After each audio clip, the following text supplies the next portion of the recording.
Bienvenidos. Hoy vamos a meternos de lleno en el capítulo 2 del libro de Ageo. Para analizarlo, tenemos varias fuentes que, nos dan una perspectiva muy interesante de este texto de hace ya más de 2500 años. Sí, y es un cambio de tono radical. Si el capítulo 1 era una especie de rapapolvo, ¿no? Una confrontación por haber dejado la reconstrucción del templo, Una llamada de atención, sí, eso es, pues este capítulo 2 es todo lo contrario. Es ánimo, es promesa, es mirar hacia adelante. totalmente. Y nuestra misión hoy es precisamente desentrañar cómo este texto tan antiguo habla de cosas muy humanas, muy de ahora. Como el desánimo, por ejemplo, cuando comparas lo que haces con una versión anterior que parece gloriosa. Justo. O la relación entre lo que hacemos y lo que nos pasa, las consecuencias, y sobre todo la esperanza en un futuro que parece imposible. Todo a través de 3 mensajes proféticos que se dan en un periodo muy corto, apenas 3 meses en el año 520 a.C. Vale, pues vamos al lío. El primer mensaje, que está en los versículos del 1 al 9, llega un mes después de que la gente, animada, haya vuelto a la obra. Pero claro, la euforia del principio se ha pasado. Se ha evaporado. Exacto. Llega la rutina, el día a día, y con ello el bajón. Y la causa es un veneno que todos conocemos, vamos, la comparación. Es que es un clásico. Las fuentes lo describen muy bien. Imagina la escena. Los más ancianos, los que recordaban el templo de Salomón de 66 años antes, Uf, claro. miran lo que están construyendo, esos cimientos, y el texto dice que a sus ojos era como nada. Es la trampa de los días de gloria del pasado, ¿no? Tienen una imagen idealizada en la cabeza y lo que ven ahora les parece, pues eso, nada. Y eso genera tristeza, supongo, y parálisis. Exacto. Y fíjate, la respuesta de Dios no es, tranquilos que os mando más solo o va a quedar más grande. El mensaje es triple, es muy directo. Esfuérzate, trabaja y no temas. Que podría sonar a una simple palmadita en la espalda. Podría, pero no lo es. Porque la razón que da lo cambia todo. No les dice porque sois muy capaces, sino porque yo estoy con vosotros. Mi espíritu está en medio de vosotros. Les está pidiendo que cambien el foco. La importancia no está en la magnificencia del edificio. Ya. El valor real está en la presencia de Dios dentro de él. Es un cambio total de métrica. Y aquí es donde la cosa se pone, para mí, muy interesante, porque justo después les lanza una promesa que parece contraintuitiva. Dice, la gloria postrera de esta casa será mayor que la primera. A ver, si el edificio era más humilde, ¿cómo es posible? Esa es la pregunta del millón, y es la profecía clave del pasaje. Las fuentes coinciden en que la respuesta no es arquitectónica, no va de metros ni de materiales. La gloria de la que habla es de otra naturaleza, Mesiánica, quizá. totalmente mesiánica. Aunque siglos después Herodes lo ampliaría y lo dejaría espectacular, la profecía original apunta a algo mucho más profundo. ¿A qué? A que ese mismo edificio, ese que a ellos les parecía tan poca cosa, iba a recibir la presencia física de Jesucristo. Una de las fuentes lo llama el deseado de todas las naciones. La gloria espiritual de tener al Mesías caminando por sus atrios, enseñando, eso superaría con creces cualquier gloria material del templo de Salomón. O sea, la gloria no estaría en las piedras, sino en la persona. Exactamente.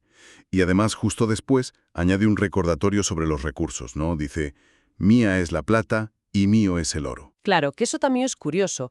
Podrían pensar, vale, es tuya, ¿y a nosotros qué? Claro. Pero creo que la idea es más bien un dejad de agobiaros por el presupuesto. Es como decirles, vosotros centraos en vuestro trabajo, en poner bien los ladrillos. De los recursos me encargo yo, que no son un problema para mis planes. Les quita un peso de encima. Entendido. Es un mensaje de ánimo potentísimo. Pero ahora el tono cambia. El segundo mensaje, que llega unos meses después, el 24 de diciembre, utiliza una especie de parábola, no, una consulta a los sacerdotes. Así es un cambio de registro total. Ya no es ánimo, es diagnóstico. Y les plantea 2 preguntas, casi como un caso práctico de la ley. Primera, si algo santo, como la carne de un sacrificio, toca algo común, ¿lo hace santo? Y los sacerdotes responden que no. Un no rotundo. O sea, la santidad no se pega por contacto. Entiendo. Y ahora la segunda pregunta. Si una persona que es impura, por ejemplo por tocar un cadáver, toca algo, lo contamina. Y ahí la respuesta es un sí. Un sí rotundo también. Y esa es la clave. La impureza se contagia muy fácil, pero la santidad no se transmite por accidente, requiere intención. La analogía es brutal. La impureza es como un virus y la santidad es como la salud. No se pega por estar al lado de alguien sano. Esa es la imagen perfecta, y Ageo se la aplica directamente. Les viene a decir, así sois vosotros. Pensaban que por estar trabajando en el templo, por hacer sacrificios, ya eran santos por asociación. Por ósmosis. Justo. Pero el profeta les dice que no, que es al revés, que su desobediencia pasada, su actitud de corazón, había contaminado su trabajo y sus ofrendas. Y esto tenía consecuencias reales, ¿no? No era solo una idea. Concretísimas. El texto lo conecta directamente con sus cosechas, con su economía. Les dice, pensad en cómo os iba antes. Esperabais 20 sacos de grano y solo había 10. Sufríais plagas. O sea que su crisis económica era un síntoma de su crisis espiritual. Exacto. Les está diciendo, vuestra apatía contaminó vuestros corazones y esa contaminación se extendió a vuestros campos. Hay una conexión directa. Pero entonces, hay un punto de inflexión clarísimo. Correcto. Justo después de ese diagnóstico tan duro, les dice, mas desde este día os bendeciré. El día que volvieron a la obra. Ese mismo día. El momento en que su obediencia retoma el proyecto marca un antes y un después. No es magia, es causalidad espiritual. Al poner a Dios primero, se rompe ese ciclo de contaminación y la bendición puede volver a fluir. Es un principio de prioridades, entonces. Totalmente. Cuando el orden se restaura, la bendición sigue. Vale. Y el libro termina con un tercer mensaje, ese mismo día, pero esta vez muy personal, dirigido solo al gobernador, a Zorobabel. Sí, es un cierre espectacular. Y el simbolismo que usa es fascinante.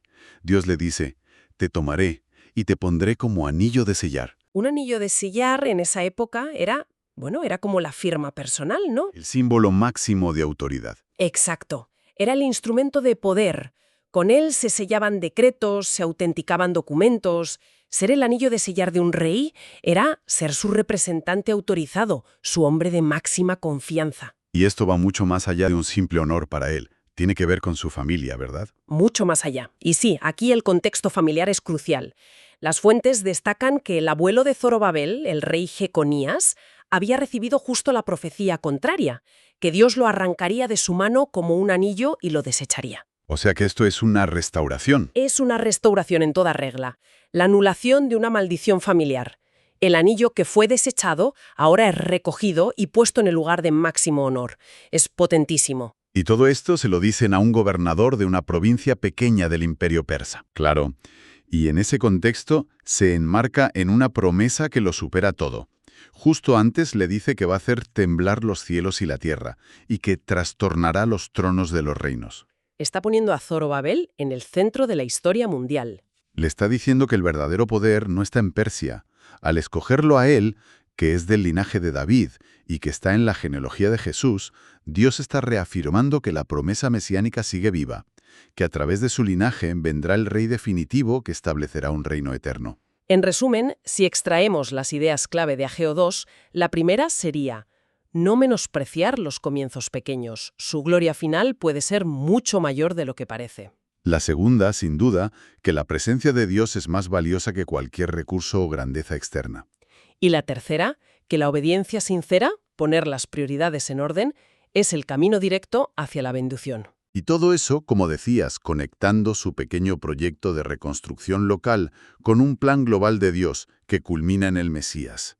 Les dice que su trabajo diario, su esfuerzo, tiene un propósito eterno. Que no estaban solo poniendo piedras. No, estaban construyendo el escenario para la historia de la salvación. Para terminar, hay una reflexión final que me parece muy potente y que las fuentes destacan. El mayor obstáculo para esta gente no era la falta de dinero, ni la oposición de los vecinos. Era la nostalgia, la comparación con un pasado idealizado, con los buenos viejos tiempos. Los tenía completamente bloqueados. Y eso, claro, nos deja una pregunta muy actual, ¿no? ¿Con qué frecuencia una visión nostálgica del pasado, quizá un poco distorsionada, nos impide construir en el presente? Claro. ¿Cuántas veces dejamos de hacer lo que podemos hoy, aunque nos parezca poca cosa, porque lo comparamos con una gloria pasada que a lo mejor ya ni siquiera existe o nunca fue tan perfecta como la recordamos?